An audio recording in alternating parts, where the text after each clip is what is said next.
And then he goes on to say, my brothers and my sisters, وَهُمُ الَّذِينَ مَلَأَ الْإِلَهُ قُلُوبَهُمْ بِوِدَادِهِ وَمَحَبَّةِ الرَّحْمَنِ. From the traits and the qualities, my brothers and my sisters, that he says, or that he mentions from the qualities of the awliya, the close beloved servants of Allah, they who Allah subhanahu wa ta'ala has filled their hearts with much affection and love for the most merciful. Right? Are we from them, my brothers and my sisters? The chosen, right, servants of Allah Azza wa Jal, whose hearts have become so filled with the love of Allah Jalla fi Ula. And I'm going to, inshallah ta'ala, quickly run through this. 10 points that Ibn al-Qayyim mentions. It brings about the love of Allah, and it causes you to have love for Allah Jalla fi Ula. I've explained it before, you can find it on my YouTube channel, but I'm going to quickly mention it, inshaAllah ta'ala. Number one, and I hope you guys write it down very, very quickly, that will cause you to love Allah, and Allah Azza wa Jalla will love you. Number one, reciting the book of Allah and contemplating on it. Number two, people always ask, how can I increase my iman? I feel so spiritually dead and empty. Here you go, my brothers and my sisters. Number two, guys, getting closer to Allah through sunnah acts. This is, of course, after obligatory acts. Number three, remembering Allah Azza wa Jal much. Number four, putting Allah subhanahu wa ta'ala before the things that you love. You know, my brothers and my sisters, at times we find ourselves in this predicament. My friends on Eid, which is tomorrow, right? MashaAllah, this poem today was extremely relevant. Your friends are going to go and do haram, and the shaitan is whispering, right? He's whispering, wallahi, just one night. Just one day, and that's it. And then you can go back to your acts of worship and you end up destroying everything that you've done in the last 10. Eid al-Fitr, 10 nights of Ramadan, right? The last 10. Eid al-Adha, the 10 days of Dhul Hijjah. You end up destroying it. You know, my brothers and my sisters, I speak about this a lot.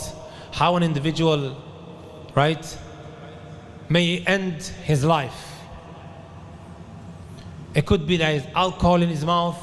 It could be that he's singing. It could be that he's doing, I've spoken about it multiple times, to the point that some of them try to mock me speaking about a certain type of ending. Some of you guys know what I'm talking about.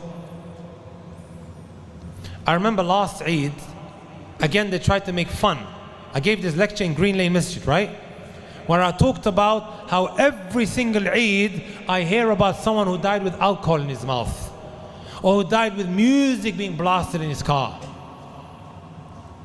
And as they do on Twitter, they think it's a joke, huh? Everything is a joke. Wallahi, right away I got a phone call, someone died. Even in Canada, I was told on Eid day, the brother himself messaged me saying, that was my friend. Wallahi, he messaged me on Instagram, I've never met this brother. He said, on the day of Eid, he died. And then this brother was sharing that clip of mine.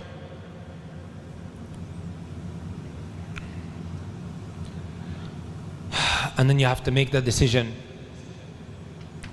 My friends are Allah.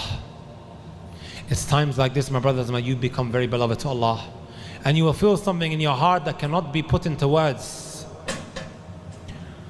Number 5, my brothers and my sisters, exposing the heart to the names and attributes of Allah. A lot of you guys are either married or you're going to get married. And you're going to pick a certain girl that you will choose from amongst all of the other girls that you will be having marriage sit-downs with. Sahih? But you will pick her and she will be the lucky one, or will you be the lucky one? Actually, we don't use this term lucky. You guys know what I'm talking about. The fortunate one. Sahih? Why would you pick her over others? Because of all the things that you came to know about her. Sah?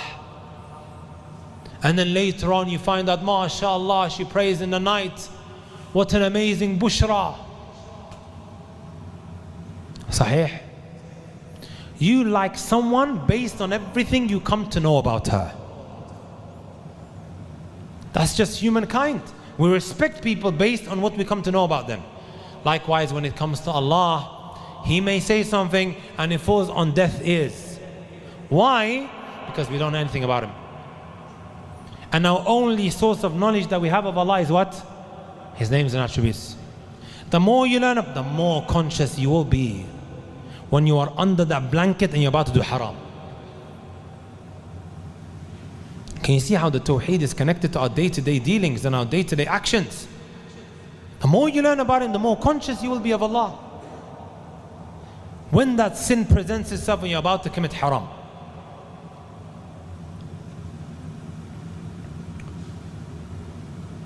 Number 6, my brothers and my sisters, recognizing Allah's blessings.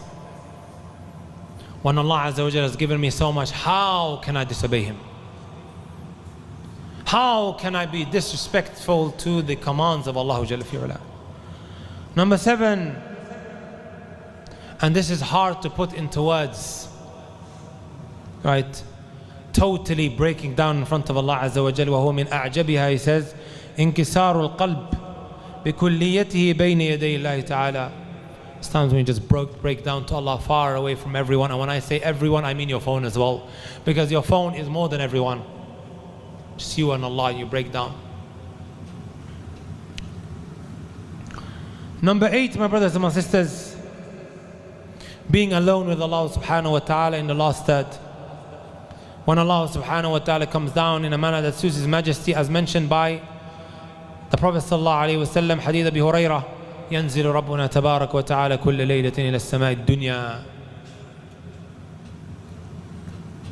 Number 9, my brothers and my sisters, sitting with the righteous who remind you of Allah, and you take the best of their speeches, right? It increases your faith. Number 10, placing a barrier between you and everything that is going to occupy from Allah. مباعدة كل سبب يحول بين القلب وبين الله عز وجل. Are you brothers and sisters with me? Everything that is going to what? Get me closer to the hellfire or to haram, I cut it out. I always say, it's one thing identifying the problem, it's another finding a solution. First we have to accept that there's a problem. And then, okay, what am I going to do? What is it that is dragging me to this haram? Is it this phone? I don't know. Is it a social media app? Maybe I need to take a break from Instagram. Brothers and sisters, you have footballers. Tell me if I'm wrong. Every now and again, right? I think it was Rashford, the most recent one, who said, I'm taking time out, I'm going to focus on my football.